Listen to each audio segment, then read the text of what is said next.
13 సంఖ్యల మొబైల్ నంబర్ల గురించి కొన్ని ఆసక్తికరమైన అంశాలు. ఆ మధ్య గుర్తుండే ఉంటుంది, దేశంలో ప్రస్తుతం మనం వాడుతున్న అన్ని 10 సంఖ్యల మొబైల్ నంబర్లను 13 సంఖ్యలుగా మార్చబోతున్నారు.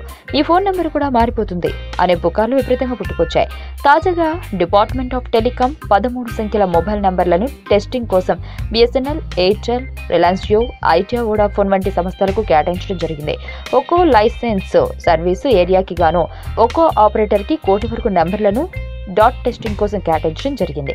గతంలో మనం చెప్పుకున్నట్లుగానే మనం రోజు వాడే ఫోన్ నెంబర్లు ఏమీ మారవు. కేవలం రెస్టారెంట్లు, షాపింగ్ మాల్స్ వంటి వివిధ ప్రదేశాల్లో మనకు తరచూ కనిపించే స్వైపింగ్ మిషన్లలో వాడబడే మొబైల్ నంబర్లు మాత్రమే మారుతాయి. వీటిని M2M నంబర్లు అంటారు. అంటే మిషన్ టు మిషన్ సిమ్ కార్డులు అన్నమాట.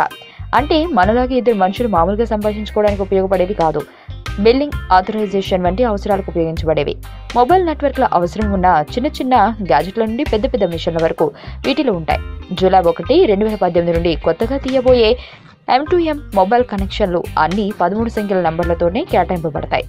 అలాగే ఇప్పటికీ వాడకంలో ఉన్న అన్ని డివైజ్లు అక్టోబర్ 1, 2018 లోపు కొత్త నెంబరింగ్ విధానంలోకి మారిపోవాలి.